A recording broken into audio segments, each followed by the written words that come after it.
and welcome back to the finish line and another weekend preview. We're late recording, but for a good reason. We're telling stories, and Tom is getting all giddy. We won't say why, but if Thomas seems in very perky mood today, there's a reason why, and you might find out in a few weeks. Anyway, how is everyone, Tom? You can do an old Pimlico update. We've got a couple of entries. I might as well do it now. I'm sure I've started. Mystic Sage is entered on Saturday to make her debut for us. We'll see how she'll go. Should be interesting. And then McFeast is entered on Monday. Punchestown up and trip. We'll see how he goes. And Zoff is nearly back. Look at that smile. Fingers crossed. Fingers crossed. Look, it's a crucial, obviously he's been off for a while. It's a crucial last few pieces of work and anything could go wrong. Pessimist coming out here. But we're getting close to a run. So fingers crossed, guys. Return of the Zoff might be on the cards. It's the return of the Zoff. Yeah. Sean, how are you? Yeah, all good. Kick into another weekend. Tough racing, isn't it, this weekend? Plenty of handicaps and a couple of graded races. Whereas that little dry patch just after the Christmas where the good ones sort of get put into hibernation. Wait for the bigger festival. It's flu jab season, isn't it? Yeah, that as well. Nicholas flu jab season. I tell you what it is. It's holiday season for the trainers anyway. David pipes off on his holidays. Willie was nowhere to be seen the other week either. David Casey was doing the duties. So I think we're all on bloody holiday. Yeah, David Pike goes off on holidays. The father takes over and the winners start again. Wow. Wow. Yeah. Good old Martin Pike. Oh, class is permanent. As the lads said, it's not the best racing in the world. Probably won't be here for too long. We are Warwick, Kempton for the Lanzarote, and Punchestown on Sunday for the Moscow Flyer, and some Grade 2 chase that is just Grade 2 chase by name. That's about it. Right, the hell with it. We get started. We have a plot job as well. Charles Byrne sending one to Kempton. GSI, lads, just GSI. I'm against that. We'll get to it. GSI. Right, we start at Warwick, 150. The 3 mile Grade 2 novice chase. We have a complete unknown in the 7-4 favourite. Sage Star at 11-4. Manila Crooner 7-2. Not even going to try to pronounce that dance getting horse that belted every fence at Kempton is 9-2. City Chief 6s 11-4. Mala Mission. City Chief Nicky Henderson actually remembered to enter a horse. Shock. Oh, poor Nicky. Whisker. I think you'll find it's red wine, not whiskey. Anyway. Red wine. Could you imagine now if a certain man in Carlow done that and there'd be uproar? But no, there wouldn't. That man can get away with anything. It's just everyone goes, Nicky is such a Nicky thing. Yeah. Willie, everyone just said, sure. Willie could do anything. And they'd say, yeah, he's a genius. Yeah, and he is. It's true, Tom. I'm not arguing against easy. Yeah. Anyway, who wins this team of Bob, Tom? What's that? What's going to win this race? Yeah. That's what we're here for. What did you say? That's what we're here for. Oh, okay. Well, I don't know if I'm going to be able to help you much here. Look, Stage Star. You've kind of got to take him on. I feel like he won that Grade 1 last year at Newbury. The Challow. The form of that's questionable. The second West Balboa is entered. We'll get onto her later as well. But soundly beaten then in 2 Grade 1s. He's come out. He won his novice trace at Warwick and looked really good. And then he's gone and got beat by Sebastall at Newbury at 2-7. He's had a run then of Plumpton at 1-9 in a 2-runner race. Look, I'll take him on. I see Lork and Williams has dropped up on complete unknown, so I'm not sure what the plans are with Stage Star. I think I'd take him on with Manila Crooner. Gordon Elliott's horse, beat by Darren's Hope at Punchestown first time out. That's not that bad of a run, I don't think. I think she's very good. Am I Right was in behind, and Panda Boy was in behind as well, although he probably had bigger days ahead of him. days planned ahead of him, will we say. He ran very well in the Paddy Power. He's then going to beat I Am Maximus with largely debut back in third at Fairyhouse. And yeah, look, I'll give him a chance coming over and taking on this form. Yeah, what do you think, Andrew? I don't think it's the strongest race in the world, to be honest. It's terrible. I agree with you. I think Manila Crooner, look, is second behind Darren's Hope. It wasn't the worst run in the world. It was first run over fences. I thought he still battled away. He beat then I Am Maximus next time out, who was an enigma of a horse. He goes left-handed, he jumps right. He goes right-handed, he jumps left. He's a fucking fruitcake. But look, I don't think there's anybody up to much here. Complete unknown, won well the last time. Stage star, I take him on every day of the week. His win last time, he was beating a horse that got battered the time before that as well. Wouldn't touch Dan Skelton's horse after the last day. Yeah, I'd fall on him. Manila Crooner. I think 72 is a decent enough price if he actually ends up running here. What about you, Sean? Who are you thinking of? Yeah, I think this is a boat race, to be honest with you. I think 3 miles around here, and it's going to be very soft ground. And the biggest bow here for me now is Manila Crooner. Correct. On the same one as you, boys. Complete unknown. I couldn't take him. He did win with the last day, but he looked like he took a hell of a lot to get going. Stage star, I don't think he only ran 10 days ago, so I'm not too sure. And the Skelton horse, I please God hope there's no gamble on this again. I don't think she stays, and she's up to 3 miles on soft ground, and she made a lot of jumping errors the last day, so I couldn't be having her. So Manila Crooner, hopefully Gordon sends him over. No, only though she probably lost stage, she was lucky to stay on her feet the last day. Yeah. Right, on to more or less a Ballymore trial. Warwick 2:25, 2 mile 5, Ballymore novice hurdle, grade 2. Look, again, Tom, a really, really open race, a street to win the field. Whoever wins this would not be winning the Ballymore. Spot on. No, you wouldn't have thought so. I mean, we've got the Ballymore winner in Gaelic Warrior, haven't we? So who's running over 2 miles, not tomorrow, but Tuesday now, apparently. Oh, conveniently. That is the best thing ever, isn't it? Conveniently, the Betfair hurdle race are the same day. I'd say Willie is sat at home drinking a glass of champagne and praising the rain gods right now. So for those of you who don't know, Clonmel was meant to be on tomorrow. It's got postponed to next Tuesday because of the biblical rain we've had here in Ireland. And ironically, the weight are out on Tuesday. Oh, so great. Willie's going to get the chance to see what handicap mark that horse has in the UK before he runs at Clonmel. So Tom, we get even another chance to stir the pot with you. Just one more time to let us do it. Gaelic Warrior, anti-post, number 3. Well, you see, the thing is, me and Sean were talking about this, and we were saying, like, so he's 1-3-4 here. I think they'll give him £7 because of last year, they won't want to take any chances.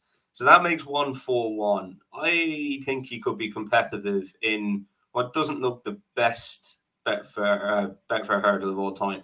I think he could be competitive off that. If he can't win a Betfair hurdle off 1-4-1, he needs a smack around the head. Yeah, and this season especially. What's that? This season especially, like normally you'd have the novices going in there, but with the new rule that the novices need 4 runs going into the Betfair hurdle, there's really not many of them this season that'll have the 4 before then, and it does look weak. Well, on paper this far out, it doesn't look the strongest. Yeah, on paper it doesn't look the greatest race in the world. So look, I think he'd have a very good chance there. So if he went and won there, I can imagine they'll slam him again, and he'll end up with something between 147 and 150, I imagine. And then in the Supreme, if you're racing off of that mark as a novice, that normally definitely gets you in the places in the Grade 1 novices at the Cheltenham Festival. So he didn't say Ballymore, Sean. He's skeptical now. He's going to the Supreme. If he goes that route, Tom's getting windy. I don't know. I can't see anyone wanting to take on Faso Vega. So you want to take one, do you? I don't want to take one. It's going to turn into. I'd be keen to take one as well, Andrew. I just genuinely think the prices for what he's done is absolutely stupid. The thing is, right, it's going to turn up into a bike race because nobody's going to want to take him on. There's hardly going to be any runners, and I just think he wins, to be honest. Simple, Tom. I think the bet in it is 5-2 without Marine National. Yeah, I want to get closer. I don't see Marine Nationale getting too much shorter. Like, how short is he going to get? He's Like, 5 right now. I think though. I think on the day Marine Nationale will be lowest price 72. Definitely lowest price 72. Bookies will do for each way choice. Yeah, they want to cut him just under. They want to cut him so you lose a little bit if you back him each way. It's basically how they'll set it up. And he's probably worth a chance. Then look, there'll be a few more in it. We'll have a look, but I just think the way it shapes up, I think Facile Vega is just going to turn up and win. Do you think they'll take him on? Do you think who will take him on? Do you think they'll take on Vega in the first? The bookies? Yeah. I think it depends what's against him. You know, if they think if you had Gaelic Warrior and Marine Nationale, I think they'd maybe take him on a little bit because you got 2 chances of beating him there. If the betting is Vega 4-7, Marine Nationale 7-2, and 8-10 to 1 bar, then I don't think they'll want to take him on because realistically you haven't got many chances of beating him. But Kevin Blake made a good point there earlier in the week as well. He said he's been caught doing this thinking, Jesus, that horse wasn't that impressive. Oh, the champion bumper form hasn't worked out. And then Willie winds them up just for Cheltenham. Like, that horse will be a lot sharper come Cheltenham. Yeah, I was saying that to Andrew just before the show. We haven't seen that wow factor. We might see a little spark like that at the Dublin Racing Festival. I'd say he'd be coming nearly to the boil. What I think and what I say about any horse, English Irish, at the Dublin Racing Festival, I want to see him have an actual race. Not to be just jumping around, fiddling his way over hurdles, actually going full pelt with somebody. What's going to give him a race? I don't know. That's the thing. Here's another one. Here's a really interesting. I love how this is turning into Cheltenham preview. I love it. In Parrot Pass, he is a mighty dark horse. Where's he go? Jesus, if he went to the Supreme as well now. This is the thing with Gaelic Warrior. I have the heebie-jeebies with him, Tom. I don't know if Imperative Passe is as good as we think. Oh, he looks very good. He's an airplane. What he did that day at Nice, I thought was very, very good. But Willie's not going to turn up to the Supreme with Facile, Gaelic Warrior, and Imperative Pass, is he? Especially if Facile goes and wins at the Dublin Race Festival, Parrot Pass wins at the weekend, and then Gaelic Warrior goes and wins. He's not going to drop all those eggs, especially when he thinks Facile's like good. Well, it could depend. That's why it makes sense to run Gaelic Warrior in the handicap, Tom. Gainscare West, if they get him back to run him at the Dublin Racing Festival, and then he bolts up in the, was it the 2 mile 6 race or 2 mile 5? Then that's the Ballymore horse. Yeah, I don't know. You got to have speed. Willie loves a bit of speed to win the Ballymore as well. So, yeah, I don't know. It's all interesting, isn't it? But it's all up in the air. It kind of hinges, not really much on it, not all of it, but what Gaelic Warrior does next. Yeah. Because that'll then kind of sort out who's going where. I can see Willie having 3 in it. I can see him having Facile, Gaelic Warrior, and Imperial Passina. Oh, I think because he'll have Illite Thompson or something like that to go and make the pace, and I think he might. Yeah, Illite Thompson is the other one that would you imagine if they gave that thing roping at one? Oh my God! Sure, look what they done the last time. They tried to get the lead, and he missed the first, and ended up with Facile in front. That's what I'm saying. If they think this thing is so stupid out in front, and then suddenly he clicks on. Oh no! I think so many ifs and buts and why nots. If Gaelic Warrior goes and bolts up next time, and it is an if, he's only won around Tramore. I know all the time lads, Sean, are raving about the race, but it was only Tramore. The form in behind is dirt, basically. So let's see what he does next time. If he goes and bolts up and looks like a potential superstar or a good thing, I can't see the Rich Ritchie team wanting to go and take on Facile Vega. Who the hell is going to want to take on Facile Vega? So, yeah, I think a lot of it will come down to that as well. Yeah. Well, that was our mini Cheltenham Festival preview of the Supreme Novice Hurdle. for now, until we get on the topic. Oh, fantastic. I don't even know what race we're on now. Where are we? Oh, we're on the 225, the bad Ballymore trial. Basically. Oh, the bad Ballymore trial. Like, who wins it? God knows. I think for what it's worth, great dawning. I think not much worked out from last time at Kempton. He dug it out in the end. He won well going away. I think 2 mile 5 suits him. It seemed to suit him the last day. If he gets a rubber the green 4-1, I think it's a decent price. Yeah, I've genuinely no idea. So.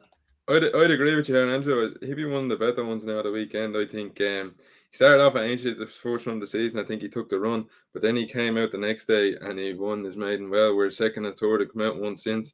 And then we seen him stepped up and trip at Kempton that day on Stephen's Day in the handicap, and he was back like the feet was out of question. He had pounds in hands, and he was still a bit raw out in front from the second last down to the last. He was acting the mick, and he nearly threw it away with his jump. He was at the last. doing that throughout most of the race. He was ducking in and out. He was changing his feet a lot. I think there's a lot more under the bonnet. Yeah, I think he is still learning on the job. And then come the line, he was pulling away again. Definitely the best horse in the race. I think if he comes on from that, he could be a cut above these. These don't look the best. Yeah, totally agree. Great dawning. Tom, you can have him as well. I'll have him. Yeah, he was good the last day, so I'll stick with him. Right. Oh, brilliant! Top scamming. 3 o'clock Warwick, more or less the Grand National Trial. One for Arta won this a few years ago, but we have 300 through 5 is in a favourite. I will do it at 7-1. Gadapan Calange 8, Slipaway 8, Grumpy Charlie 9s, and 9-1. Not a chance. 10-1 bigger. The rest, Sean, who wins? Take it away. Give us a bit of a nice price winner. Oh, definitely not a nice price winner here. I put him up for the Hennessy, and I thought he had a chance, and he got no further than the first. But 300 through 5, I think he definitely has a race in this like this in him. He went around Warwick last year in a novice in a race like this, and he went out the front and pinged everything. The exact same meeting last year, actually. I think that was a blip in the last day. His jumping hasn't been an issue up until then, and I just think in a field that just doesn't look the best, I think he might be up to win a race like this. He doesn't look great either. This is like you and Langerdan all over again. I just think he has one in, and I'm not going to stop. I'm not getting into Langerdan thing now. Jesus Christ Almighty! Got dropped more, Tom. Tom, I've never seen a horse being dropped so much in my life. Every year he gets dropped, and there's horses for 3 years still on the same mark. Andrew, we gave him a little mention on Sunday, and he went from 16s into 8s. The power of the finishing line. The power of stupidity. That's not. You were all over him last year. Give up. So you're going to be all over him again. You were the one who was absolutely balls to the walls on him. I was on Banbridge. You're not looking at me going, how'd you back him? What's he down to now? 141, Tom. Yeah. 141. Many chances you want. His form is absolutely dog shit. Yeah, but do you not understand how this works? This is like I know. But like people saying, he felt the first Asher, he would have bolted up. I'm convinced. The way he won at Aintree. Probably would have. Yeah, I'm fully convinced he would have won that. No problem. He's been beat by your favourite horse in the world, Galloping de Champs. As I said on Sunday, Galloping de Champs has beaten a lot of horses. That doesn't make the horse behind him any good. No, he's laid out for this race, obviously. He was laid out in his arse last year. Yeah, because he got brought down. He didn't even fall, the poor thing. Oh, that's what he did at Aintree. Like, Jesus. Yeah, down to 141. Are they going to run him again, Sean? They probably will, won't they? Just to take the piss off. No. They won't do the now. Yeah, they won't do the Imperial Cup this year. What did he run off last year? 139. At 7, was it? 137. And what did he win by at Aintree? Length for 3/4, pushed out, hands and knees. Yeah, and he only got a little tap up in the weights, and he got dropped down all of a sudden. Yeah. The handicapper must be on anti-post. That's literally the only explanation for it. Because if you can't see he's running out the back of the tail to try to get his mark dropped down, you want to stop handicapping horses. Or you're on a anti-post. You have to handicap on the form, don't you, in front of you? That's all you can do. Yeah, they don't do that, though. They just do what they want. Anyway. I know he's going to have his chance, lads. I think 16-1 was fairly generous, I imagine. But Yeah, we'll see. We'll see what happens on the day. Who's against him? Interesting race this year. On to Warwick and the Classic. Yeah, that was anti-post preview part 2.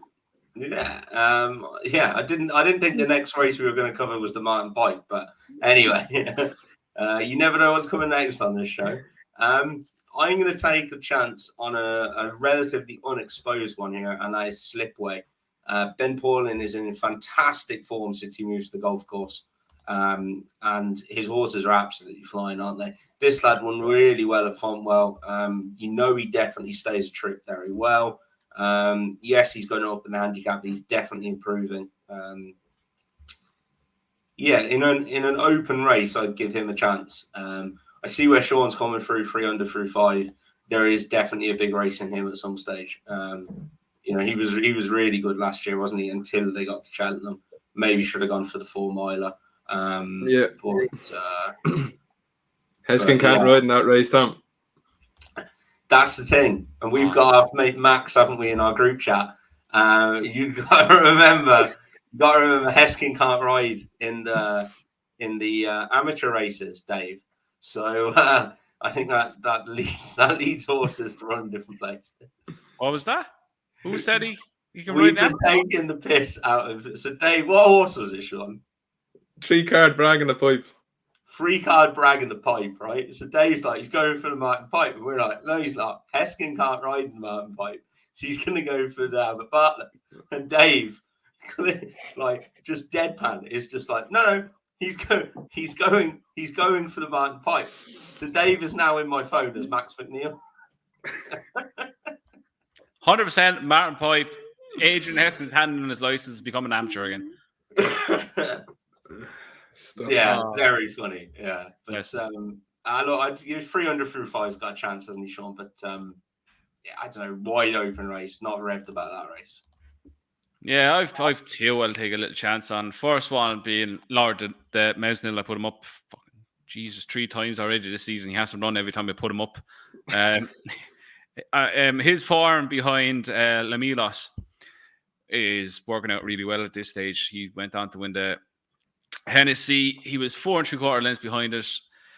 Ran on really well. I know he's a 10-year-old, but he's going to be suited to the ground, the trip, everything else is in his favour. I think he run a good race at 10-1. And another one, Grumpy Charlie, Chris Honor's horse. He only won by, I think it was a 3/4 lengths the last time, but Jesus, he done that when he hit the front. He won that a lot more cosily than the winning margin suggests. That was on soft ground. He's performed on heavy ground before. Seems to turn a corner after a little break, and I think he'd have a good chance as well, but anything could really win. A 3 under 2/5 is probably the class horse in the race. If he stays on the feet, he'll have a huge chance as well, but they're the 2 I'd take a chance on. I want to throw in as well, just in case it happens, because I was all over him in the Paddy Power. Mr. Incredible. WP Mullins. Backs off the bloody boards. He was 7-1. He went off and he got brought down. Mr. Incredible. Again, one of those. Make sure he jumps off first. Bit of a monkey, but John, do you want to know what Paddy Mullen said? He was delighted. He came down the fours, but he continued to run after the field, jumped after every fence, and finished 7th with no jockey on top. They weren't happy. So they said if he didn't go here, he was going to go to TS Days. So if he here at the TS Days, I'd say. I'd say TS Days, yeah. Yeah, it's the local track. I booked that off today. Buzzing. Love a good old TSD's day. When is that on, Andrew? The last Thursday of this month, 26th. 26th. Not in the door a minute, and you're booking off days to go to the races. I love it, Andrew. I have Toyetsi's booked off. I'm at there booking off Cheltenham. Yes. I don't have to book off the Monday of Dublin Race Fest because we don't work bank holidays, but still get paid. It's great. Lovely. Punchestown. And the Hollybobs. So and the what? And the holidays. So I've practically all my days gone already. What holidays? The Punchestown Festival? Oh, she's listening upstairs. Well, you're bringing the kids somewhere, not I bring the kids somewhere. I bring them off somewhere. Daddy duties and all that jazz. Oh, and then I'm going to London in October. September, yeah. Very good. Where are we now? Kempton. Off to Kempton for Carl Silviniaco Conti. Always have to slow down saying that. Grade 2, over 2 mile, 4.5 furlong. Pictori is Paul Nichols' representative here. He'll always want to win this race in 11 to 10. Paint of Dreams is in at 9 to 4. Tom's Selection St. Cavalos is in at 11 to 2. Cool Cody 14s, and Bigger the rest. Tom, your little love child is back. Going to back him. Good old David Maxwell. No. No is the answer. Poor David. No, I'm not going to back him. Jesus, that was mental last day, wasn't it? Those two. And 5 farmers sprint. Yeah, I felt sorry for him. I think the best bit was he gave the interview before the race.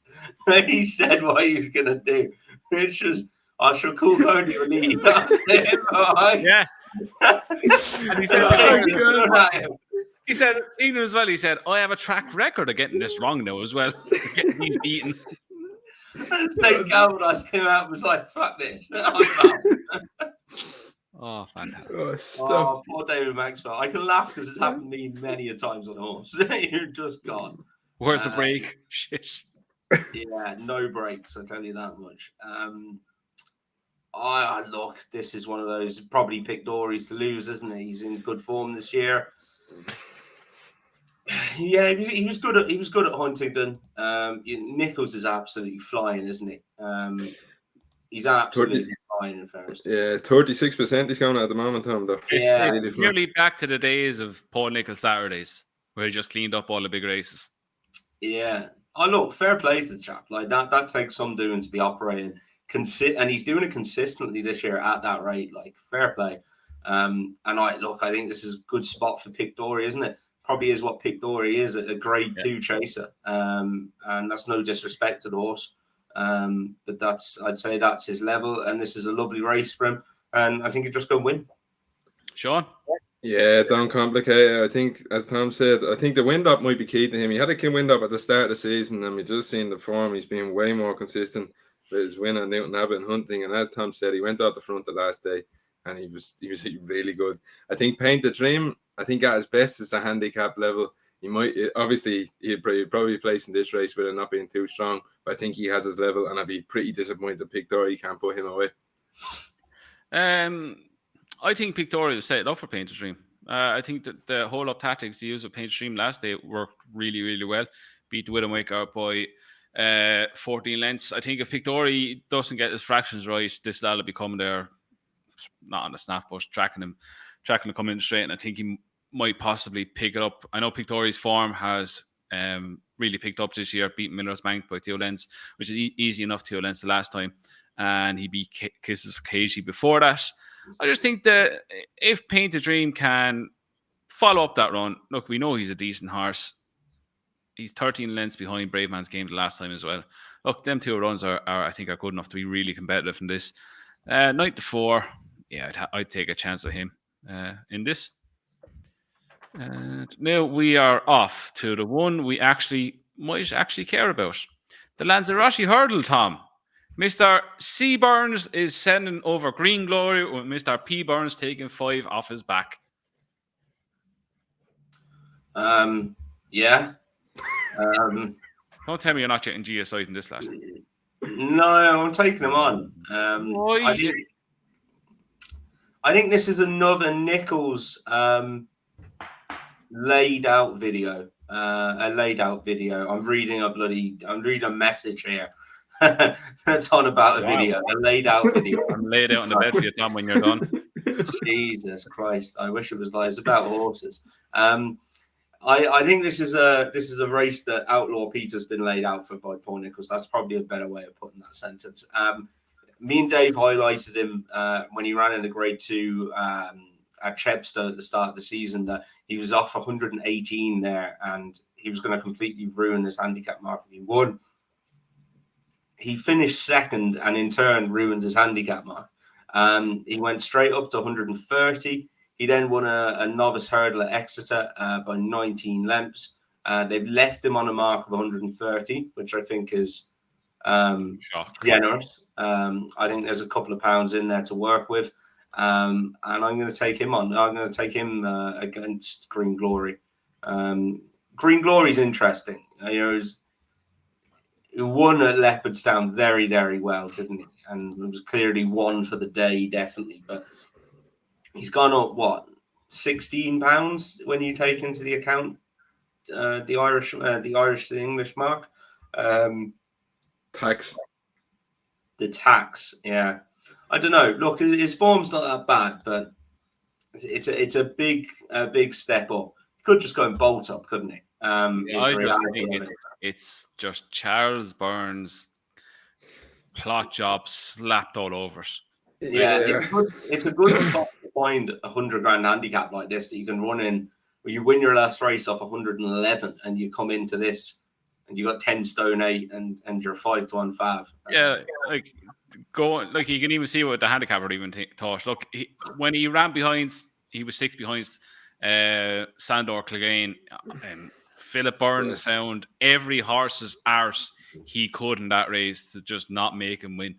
And then I just see it here now. The jockey's report after the race was Sandor Clegane, where is he? Jockey said Gelding was flat out all the way. He wasn't, my fuck. And stayed on one pace past beating horses in the straight. Did he fuck? No. So they are saving a lot up the sleeve. Then he came to Leopardstown and he could have won by 20 lengths if he wanted. But he won by 1 length. But yet he was put up like he won by 20 lengths. So he wasn't missed. He's gone up a chunk in the waist. But I just think it happens the whole time. Charles Byrne horses that win handicaps, they just go that way very quickly. And it's strike while the earn is hot. I was hoping we'd see him at the Dublin Racing Festival because it was a GSI job at the DRF.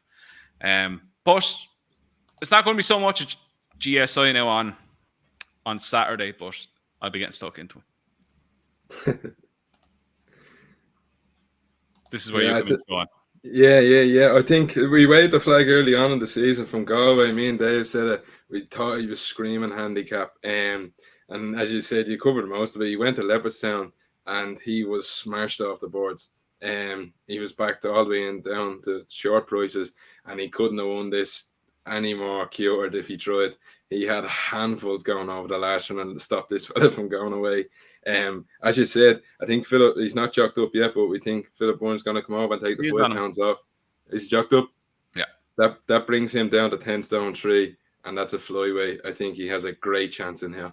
Competitive field, but I think he has a great chance. It has Maxim smacked all over it. That's hopefully 20 lengths on the bridle. I'd be praying for that.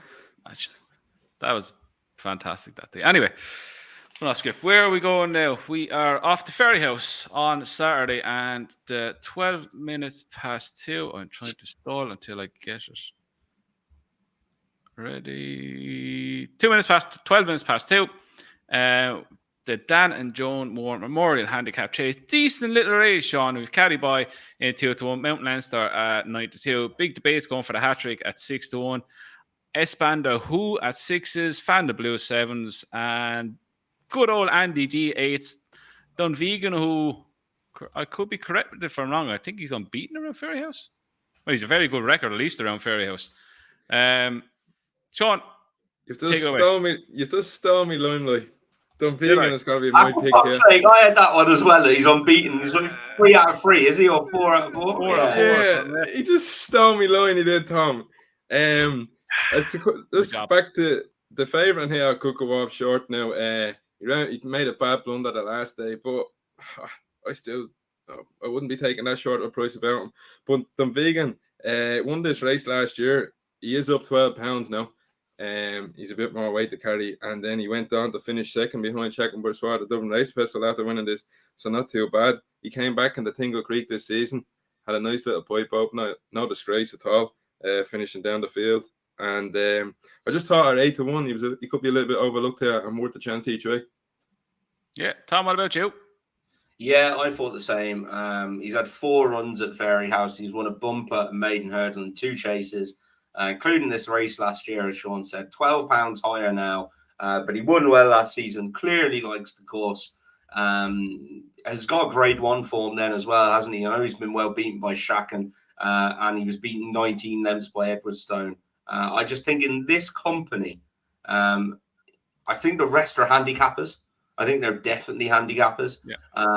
He has got top weight, but I just think he might have a little class edge. Yeah, he was the one I was looking at first, but the one who I'm actually going to put up is Big Debater, Robert Heiners. I know he's a 10-year-old, but he's coming in here off the hat trick. He's carrying 9 stone 13 here, which is Plus a stone. Plus a stone. Plus a stone. He got a stone for his last run, didn't he? Oh, he got 11 pounds. You're not getting the joke. Oh. I'm joking about the jockey. I'm saying he's got an extra stone to carry. Oh, Philip Emright. Sorry. Even though he's not chalked up, he's going to be honest. I get it, Tom. Sorry, it's been a long day. But I'm gone now. Yeah, look, he's relatively lightly raced for a 10-year-old. He beat him better by a head, and he won by 6 lengths then last time. Holding his form really well. Robert Tyner, I was going to say he's in good form. I have no idea if he is. But the last run, I backed him and he won really well. I think there's a lot more left off that mark, and 9 stone 13 is decent. But Dunvegan is the dangerous tall. I'm beating it at Fairyhouse, Mount Leinster. I won back my counterfoot money after the Dublin Racing Festival last year. Big Debates, he won really. He's a 10-year-old now, but he looks like he's in the form of his life at the minute, doesn't he? Yeah, he won really well the last day. And I think Philip was trying to possibly not win by too far. I think he was trying to not hit the front too soon.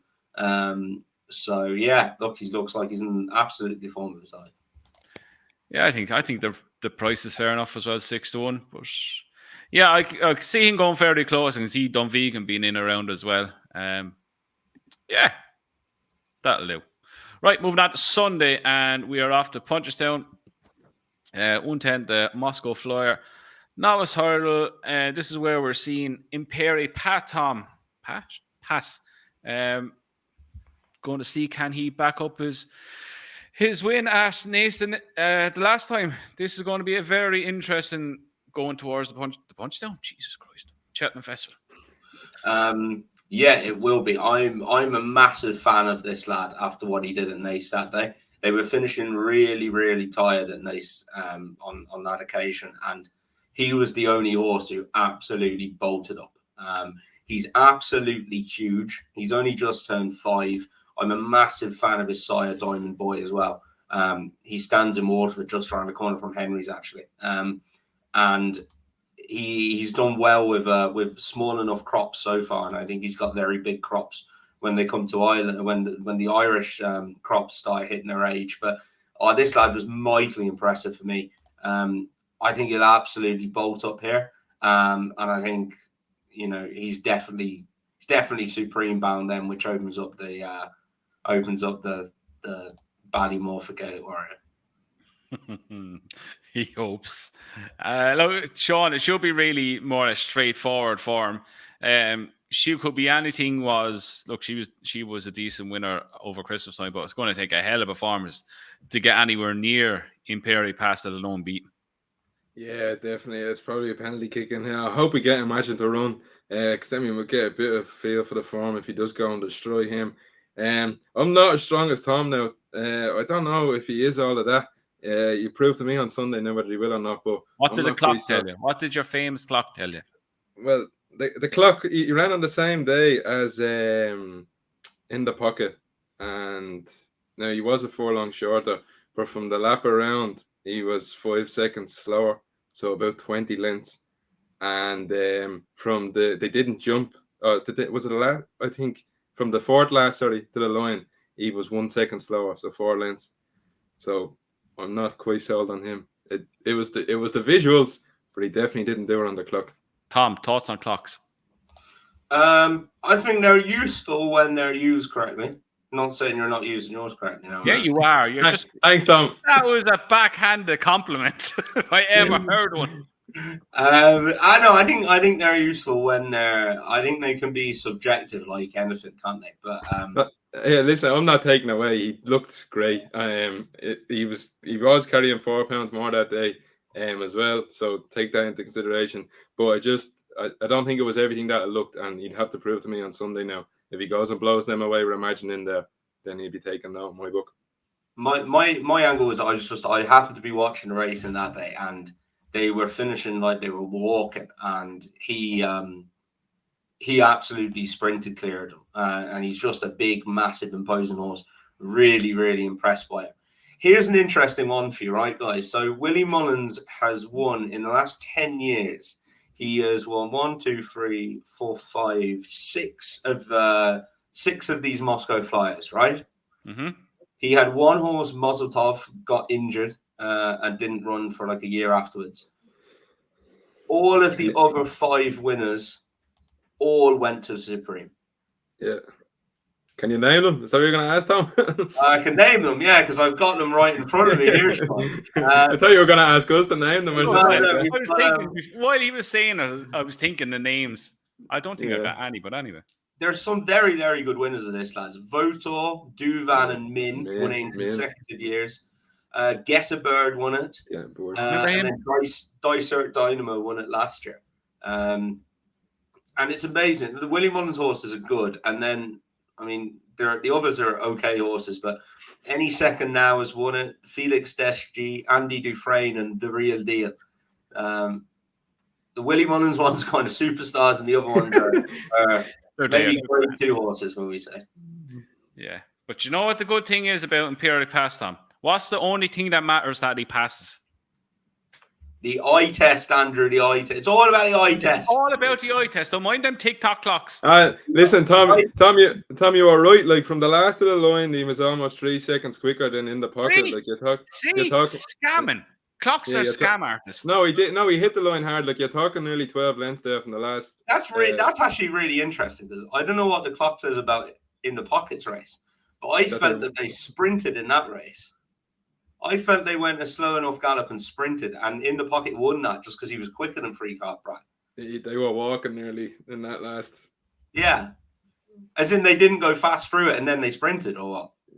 Yeah, no. It was quick throughout. Like, I mean, like, Imperial Passe was 12 lengths quicker from the last hurdle to the line. Like, that's a big amount of gap. That's interesting, lads. I'm telling you, that is interesting. So, Tom, what you're telling me is I have a new fan on the clock.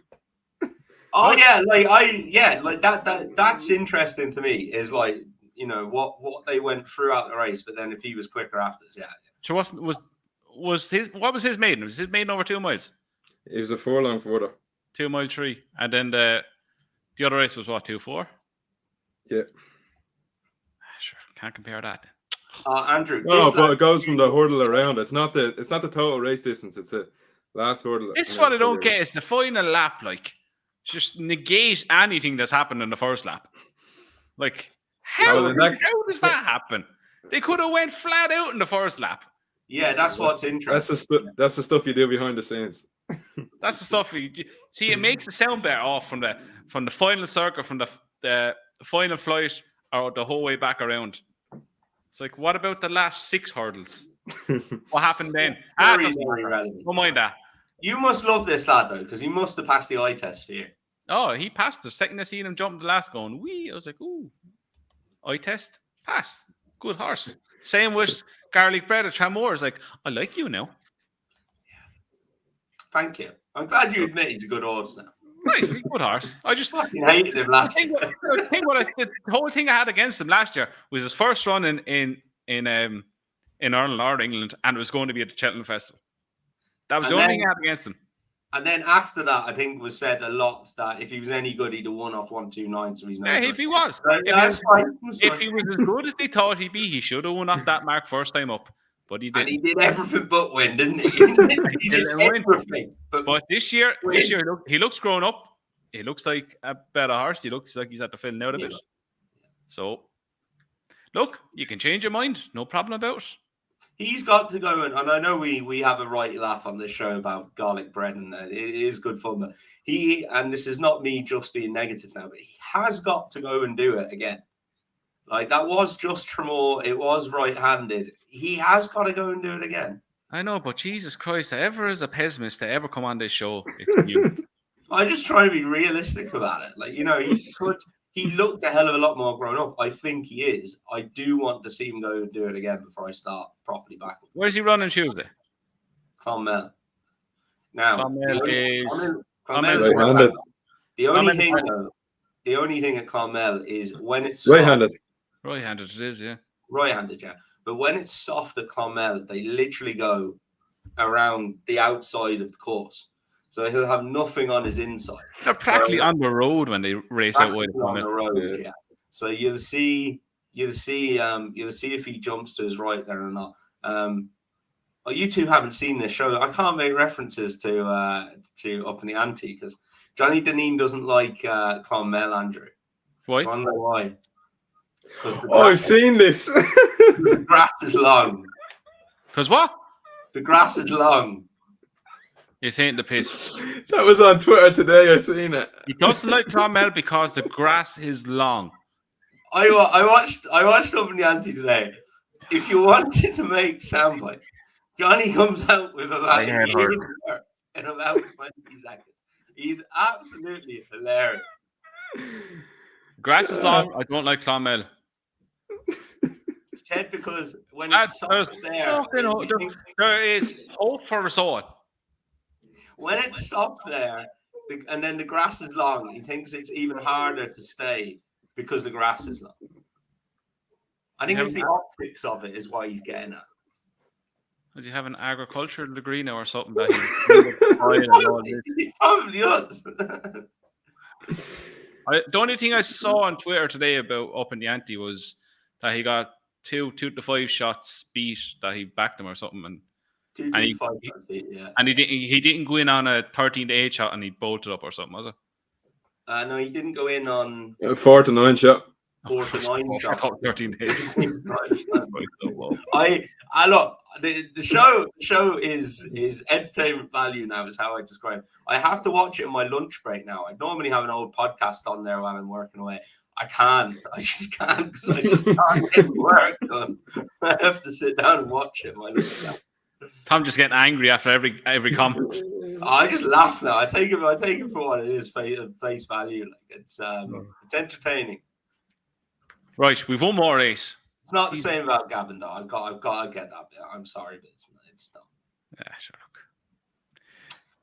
It's the racing post now. It's the racing bloody clickbait post. That's all it is now. Between them bloody. I enjoyed Gavin's anti-post tips. They were, in fairness, like the guy was. Class. Between what is it? That league table or whatever he does, the power ranking thing, and that's number one. We really need to figure out how the hell he comes up with this. Just one thing on that, and it'll baffle me mind till it stops. Galloping the Shump is in 14th or 13th place on that. That's not Johnny Deneen. That's your man Graham Rodley or Rowley. Graham Rodway, yeah. Rodway, whatever his name is. He's not even funny. Is that the fellow said about training horses? All you do is run them up a hill. Yeah. Okay. Anyway, last race. We're going off topic altogether on this one today. Where are we? Grade 3, Novice Chase at Punchestown, 210. Impervious, who was purchased by Mr. JP McManus, is in here. We've Gentleman's Game, who was a good winner at Leopardstown over Christmas. Journey with Me, Manila Cocooner. Hador, a good winner as well. Look, we don't know the runners and riders yet, but if majority of these were to turn up, Tom, where are you going? I don't know. I think that was the issue, wasn't it? I was trying to work out what would turn up here. I didn't think Impervious would turn up. She's gone, I think, Tom. I think the trainer said she was gone. Oh, well. Yeah. There you go, then. That shows how much yeah, she'd have a chance, wouldn't she? Half the reason I didn't think she'd run here is because she actually, even though she's a mare, she carries top weight. I've seen that. It's an odd look. I think it's an odd spot. Colin Murphy and Frank Berry and JP know a lot more about the game than I do, but it wouldn't be where I'd run her. Glenn Gooley is interesting. I thought he improved last day. I know Tell Me Something Girl didn't jump very well or whatever. Interesting if he can back up that run. I couldn't see Gentleman's Game running here. He only ran 18 days ago. Journey with Me. Are they going to give him a run here? He's only had 2 starts over fences now. He's fallen once. Maybe they will. And I thought he was probably the one if they did. So yeah, journey with me, but it's hard to know on what's going to turn up and stuff.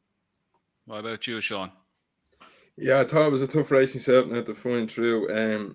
Again, Gooley, I couldn't take. Like we seen, Tell Me Something Girl the weekend, is she couldn't jump again. I wouldn't be. I know she won, but I'd be taking that form with a pinch of salt. Journey with me, that Janie, how him and Flame Bird came up the hill. That was a Navan on Ace that day. That looked Navan. Yeah, yeah, was it Navan? I think it was Navan. What, Glenn Gooley? No, Journey with me. That was The way nice. him, Nice. Oh, nice. Yeah. He literally walked over the last. Literally walked up the fence and. Oh yeah, it was desperate stuff. I just thought maybe if he comes out at a price, maybe Hador, I'll give him a chance, or maybe Gentleman's Game. But Tom said he's backing up. I don't know if they'll come here, so probably Hador for me here. Yeah, I agree with you, Hador. That's the one who I would fall on. He was very impressive on his comeback. He went for the front, jumped really well, and had to race the bed a long way out. Had some good form last season as well, in behind Flame Bearer and El Fabiolo. Yeah, I think if he comes here, I think he'll come here with a great chance. I didn't know Imperial was going to run here, but if she runs here, as Tom said, I don't surely find a better race than this for just before Cheltenham. Yeah, it's a strange one. But I think Hador would be. I think he would be hard enough to beat when you consider. I take out Gentleman's Game. I don't think he'll run. Glenn Gooley, I take his form with a pinch of salt, which Tell Me Something Girl in behind. I think Journey with Me is liable to make a few mistakes, and I've yet to be convinced of him over a fence, even though he won really well the last time. But was he not left clear at the last or something like that? Oh, Flame Bearer stopped to a walk. Flame Bearer stopped to walk up the running with him. But Hador, I'd give him a good chance. Right, naps and next best before we leave. Tom, nap and next best. My nap is going to be Manila Crooner, and my next best is going to be sit down, turn a telly on, Nace on Sunday, and just watch Imperial Pass win.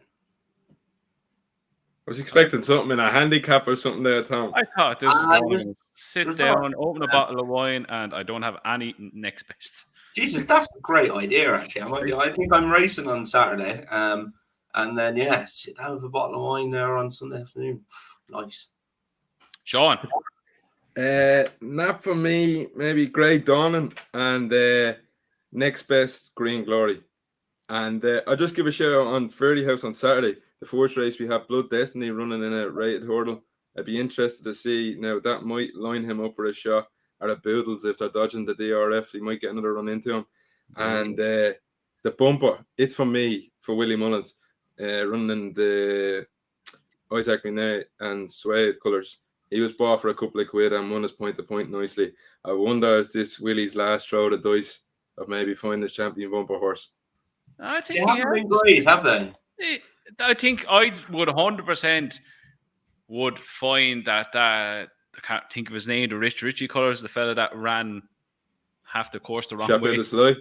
Yeah, I think he could have a hell of a lot of improvement in him.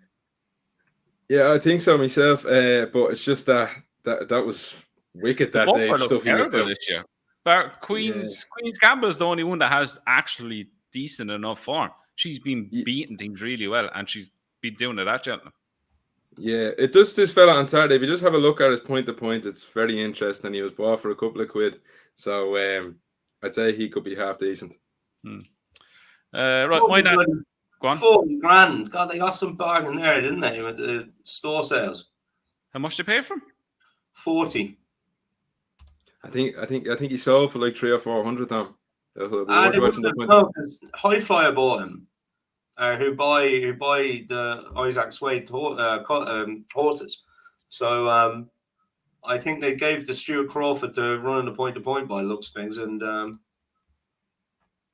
go from there. But yeah, Jesus, Gone absolutely scamming me again. No, have a look at the point to point. Very interesting. Very interesting. Okay, I'll go and watch that now. Was it an eye test job? Yeah, big time. Okay. Right, my nap, Green Glory, next best, big debates. Right, we managed to get nearly 55 minutes out of that racing today and 2 mini Cheltenham Festival previews.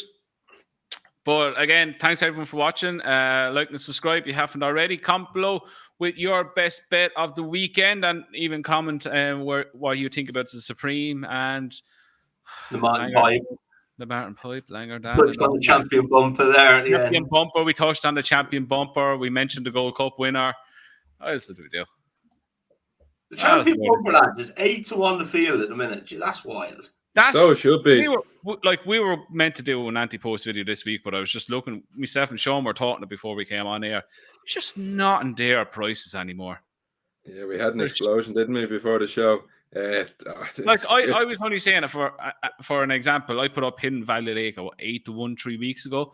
He hasn't seen a race course, hasn't done anything 6, and he's suddenly 11-2 for no reason whatsoever. Wait until the day and back get it, Warrior. Really? I mean, it's so simple, isn't it? Look, I'm not backing anti-post anymore for the rest of the season. I'm just waiting till the day. I'm just while we're on that now. That's actually interesting. I'm only getting started now. I was saying in one of our WhatsApp groups, I've had 4 bets. I think it is 4 bets. I've backed Magical Zoe, Free Card Bragg, Free Stripe Life. God rest them. Who was the other one? Allegory. Obviously, how could I forget her? You were half twisted. That's how you could forget her. That's how I forgot her. Yeah, I've had those bets and they look okay at the minute, apart from the obvious one.